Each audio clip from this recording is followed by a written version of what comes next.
Tell me when you're ready. Let's go. Hi, this is Kevin Kraut, Ogden Kraut's son. Ogden Kraut wrote several different books on early fundamentalist principles. And this is his first book that he ever wrote. It was called Jesus Was Married.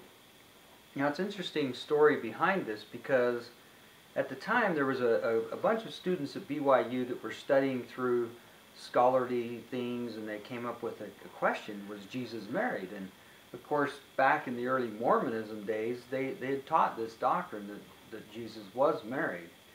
And so there got to be kind of a little controversy going back and forth at BYU, and one of the professors there asked my father, would you write something up on this since you know a lot about it? And so Dad wrote a little pamphlet. It was actually smaller than this. And he sent the pamphlet over there, and he printed up 500 of them. And then when he drove back home, which is about 2 hours away back to Dugway, he got a call, and the professor says, gosh, we need another 500 of them. We're sold out. And he says, you're sold out? All 500? So he printed 1,000 this time, and of course took him a week or two to get those sold out. And I actually met somebody who was during that time that was really studying this really deep. It was a very controversial subject.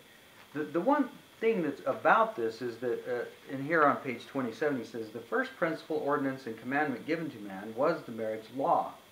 It would indeed seem very peculiar that the Lord of all mankind would be a perfect example in all things except marriage.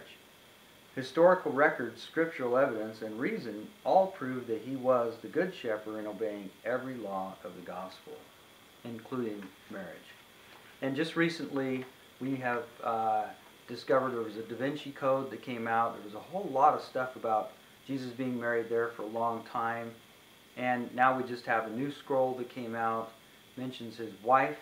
So there must have been more information that has been bringing that to light. So once again, Jesus was married. It's a very interesting book. Basically it proves that when they called him rabbi, in that day a rabbi had to have been married. He had to have more than one wife. So he was actually a polygamist according to some people's codes. And this goes back to early Mormonism, early fundamentalism of the Mormon culture and what we had taught in that day. Very interesting book. Jesus Was Married.